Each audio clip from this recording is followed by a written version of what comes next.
Abu Hamid al-Ghazali, Le préservatif de l'erreur, El-Munqid min ad-Dalal, traduction Charles Barbier de Ménard en 1877.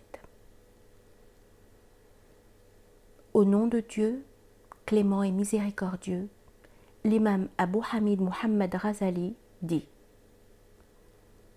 Gloire à Dieu dont la louange doit précéder tout écrit et tout discours.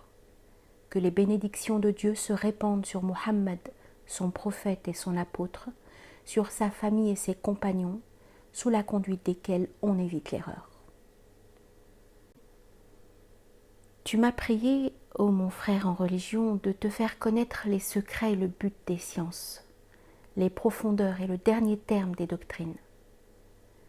Tu veux savoir ce que j'ai eu à souffrir pour dégager la vérité perdue dans la confusion des sectes et la diversité des routes. Comment j'ai osé m'élever des bas-fonds de la croyance routinière jusqu'au fait de la certitude. Tu désires connaître ce que j'ai emprunté d'abord à la théologie scolastique et ensuite à la méthode des ta'limites, qui, dans la recherche de la vérité, s'appuie sur l'autorité d'un imam. Pourquoi, en troisième lieu, j'ai été amené à mépriser les systèmes philosophiques. Et enfin, ce que j'ai accepté de la doctrine des soufis et la somme des vérités que j'ai recueillies en étudiant toutes les opinions des hommes. Tu me demandes pourquoi, après avoir abandonné à Bagdad un enseignement qui attirait un si grand concours d'auditeurs, je l'ai repris longtemps après à Nishapur. Convaincu de la sincérité des sentiments qui t'animent, je vais répondre à tes questions, après avoir imploré l'aide et la protection de Dieu.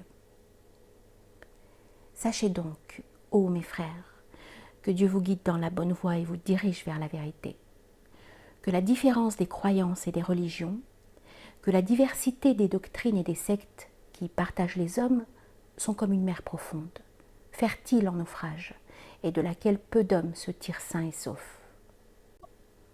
Chaque secte, il est vrai, se croit en possession de la vérité et du salut.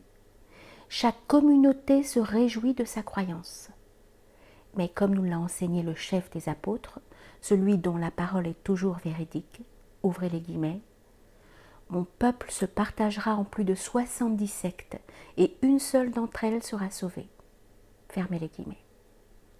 Or, toutes les prédictions du prophète se réalisent. Depuis l'âge de l'adolescence, c'est-à-dire avant d'avoir atteint ma 20e année, jusqu'à l'époque présente où j'ai dépassé la cinquantaine, je me suis avancée dans cette vaste mer. J'en ai sondé les profondeurs sans timidité, et comme un plongeur résolu, j'ai pénétré dans ces ténèbres, affronté ces écueils et ces abîmes. J'ai interrogé les croyances de chaque secte, scruté les mystères de chaque doctrine, afin de démêler la vérité de l'erreur, de séparer le dogme de l'hérésie. Je n'ai jamais rencontré un disciple du sens allégorique, batini, sans rechercher la nature de sa croyance, ni un partisan du sens extérieur, vahiri, sans m'enquérir des résultats de sa doctrine.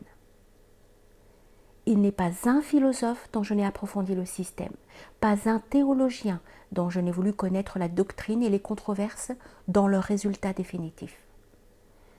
Le soufisme n'a pas de secrets dans lesquels je n'ai pénétré.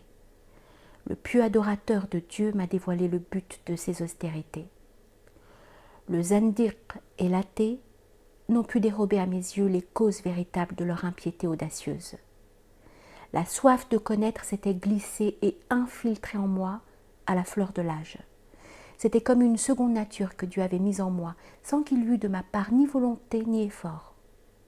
J'étais à peine sortie de l'enfance que j'avais déjà brisé les liens de la routine et que je m'étais affranchie des croyances héréditaires.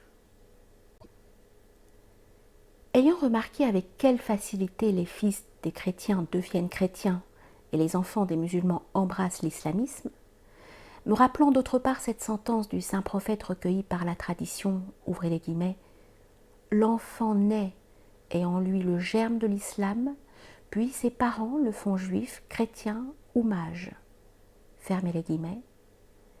Je me fus mue par le vif désir de connaître cette disposition innée chez l'enfant, la nature des croyances accidentelles que lui impose l'autorité de ses parents et de ses maîtres, et enfin cette conviction aveugle qu'il doit à leur leçon. Frappé des contradictions que je rencontrais en cherchant à démêler ce qu'il y avait de vrai et de faux dans ses opinions, je me fis d'abord le raisonnement suivant. La recherche de la vérité étant le but que je poursuis, je dois en premier lieu savoir quelles sont les bases de la certitude. Je reconnus ensuite que la certitude est la connaissance nette et claire des choses, celle qui ne laisse aucune place au doute, aucune possibilité d'erreur et de conjecture, de sorte qu'il ne reste dans l'esprit rien qui puisse donner accès à l'erreur. Il faut que l'esprit, prémuni contre toute chance d'égarement, soit lié à une conviction si forte que, si par exemple quelqu'un capable de convertir la pierre en or et le bâton en serpent cherchait à saper les bases de cette certitude, elle demeura solide et inébranlable. Je suppose qu'un homme vienne me dire à moi qui sait que 10 est plus que 3. Non, c'est au contraire 3 qui est plus que 10, et pour le prouver, je vais changer ce bâton en serpent. Je suppose qu'en effet, s'il opère ce changement sous mes yeux, je ne resterai pas moins convaincu de la fausseté de son assertion. Et si la puissance dont il a fait preuve excite mon étonnement, il n'en résultera cependant aucun doute dans ma conviction. Je compris que toutes les notions qui ne réunissent pas ces conditions ne méritent aucune confiance, parce qu'elles ne sont pas à l'abri du doute. Or, tout ce qui n'est pas prémuni contre le doute ne peut constituer la certitude.